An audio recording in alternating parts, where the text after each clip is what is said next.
નમસ્કાર મિત્રો, મારી યુટ્યુબ ચેનલમાં ફરી એકવાર આપનું હૃદયપૂર્વક સ્વાગત છે। આજનો ટોપિક છે મિત્રો કે દાઢની અંદર દુખાવો ઉપડે તો આજે હું તમને એક એવો ઘરેલું ઉપાય બતાવું જેનું મેં મારી બોડી ઉપર પ્રયોગ કર્યો અને છેલ્લા 5 વર્ષથી આજ દિવસ સુધી મારી દાઢમાં દુખાવો ઉપડ્યો નથી। 5 વર્ષ પહેલાંની વાત કરું તો મને 6 મહિના કે 12 મહિના થાય એટલે દાઢમાં જબરજસ્ત દુખાવો ઉપડે, કળતર થાય અને એક વખત એટલો ભયંકર દુખાવો પડે કે હું દાંતના ડૉક્ટર પાસે ગયો તો એમણે કહ્યું કે દાઢનું જે રૂટ છે એ ખુલ્લું થઈ ગયું છે, એનું મૂળ ખુલ્લું થઈ ગયું છે। એના લીધે હું પાણી પીવું તો પણ સતત દુખાવો થતો તો, ભયંકર કળતર થતી હતી।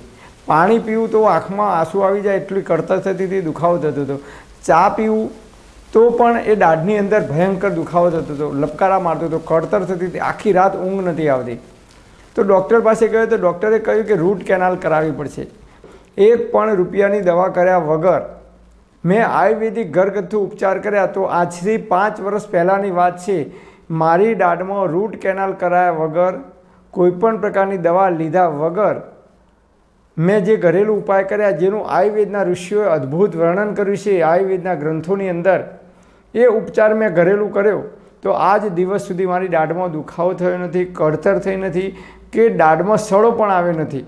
એ ઉપાય તમે કરશો તો હું તમને ગેરંટી મારીને કહું છું કે જિંદગીમાં જીવો ત્યાં સુધી તમને ક્યારેય દાઢમાં દુખાવો નહીં થાય। 100% નહીં પણ 1000% હું ગેરંટી આપું છું કે મેં મારી બોડી પર પ્રયોગ કર્યો છે, તો તમે પણ એ પ્રયોગ નિયમિત કરશો તો જિંદગીમાં જીવો ત્યાં સુધી તમારી દાઢમાં ક્યારેય સડો નહીં આવે, રૂટ કેનાલ કરાવી નહીં પડે કે દાઢમાં દુખાવો નહીં થાય। આવો અદ્ભુત અને ચમત્કારિક ઉપાય જેનું આયુર્વેદના વેદાચાર્યોએ આયુર્વેદની અંદર વર્ણન કરેલું છે। તો એના માટે શું કરવાનું એ સૌથી પહેલાં આપણે સમજીએ કે આપણી દાઢમાં દુખાવો કેમ થાય। તો કે દાઢમાં સડો થાય ત્યારે। દાઢમાં સડો ક્યારે થાય તો કે દાઢની અંદર જીવાણુ એટલે કે કીટાણુ ઉત્પન્ન થાય તો। હવે આ કીટાણુ ક્યાંથી આવ્યા? બહારથી આવ્યા? ના, દાઢની અંદરથી ઉત્પન્ન થયા। તો કેવી રીતે ઉત્પન્ન થયા? બસ આટલું જ આપણને સમજણ પડી જાય તો દાઢમાં જિંદગીમાં ક્યારેય દુખાવો નહીં થાય। તો આ કીટાણુ કેવી રીતે દાઢમાં ઉત્પન્ન થયા અંદરના ભાગમાં? તો કે આપણે જે કંઈ ખોરાક ખાઈએ છીએ, દાળ ભાત, શાક, રોટલી, સવારે ચા સાથે રોટલી ખાઈએ, ચા સાથે બિસ્કિટ ખાઈએ, આઈસ્ક્રીમ ખાઈએ, સફરજન ખાઈએ, કેળું ખાઈએ, કોઈપણ પ્રકારનો નાસ્તો કરીએ ત્યારે એની અંદર જે કણ છે, ઝીણા ઝીણા કણ, એ અનાજના ખોરાકના કણ એ આપણી દાઢની અંદર ક્યાંક પોલાણ હોય એની અંદર ઝીણા ઝીણા ચીપકી જાય છે અને સમય આવે ત્યારે એ દાઢની અંદર જે ભરાઈ રહેલા કણ હોય છે એ અનાજના કણ સડવા લાગે છે અને એની અંદરથી જીવાત ઉત્પન્ન થાય છે। જે રીતે આપણી ઘરે ખીચડી હોય કે ભાત બનાવ્યા હોય અને એ ખીચડી કે ભાતને આપણે કોઈ ડસ્ટબિનની અંદર નાખી દઈએ તો 4 કે 5 દિવસ પછી તમે જોશો તો એ ખીચડી કે ભાતની અંદરથી જીવાણુ કીટાણુ ઉત્પન્ન થાય છે, જીવાત પડે છે। ક્યાંથી જીવાત આવી? ખીચડી કે ભાતની અંદર જીવાત ઉત્પન્ન થાય છે।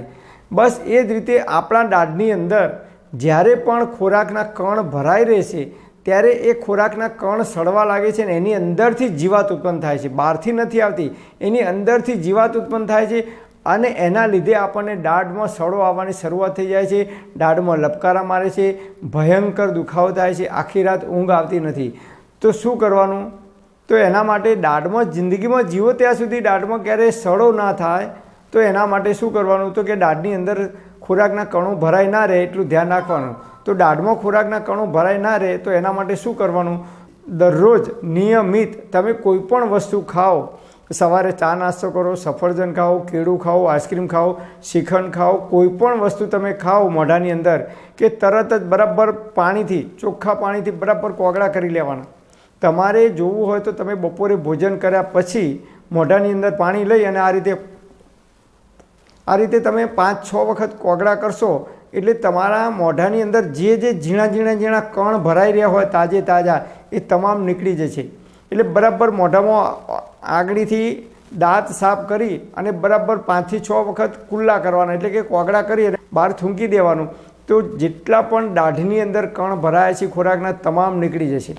બસ આટલું યાદ રાખવાનું। ચા પીવો, આઈસ્ક્રીમ ખાધી, કેળું ખાધું, સફરજન ખાધી, ચણા ખાધા, સિંગ ખાધી, કોઈ પણ વસ્તુ મોઢામાં મૂકીએ કે એ ખાઈ રહ્યા પછી તરત જ એક જ વસ્તુ યાદ રાખવાની જીવો ત્યાં સુધી કે ચોખ્ખું પાણી લઈ અને મોઢું સાફ કરી દેવાનું, બરાબર કોગળા કરી અને સાફ કરી દેવાનું। તો ચણા ખાધા છે તો ચણાના પણ જે રચકણો છે એ પણ ભરાઈ રહેલા બહાર નીકળી જશે।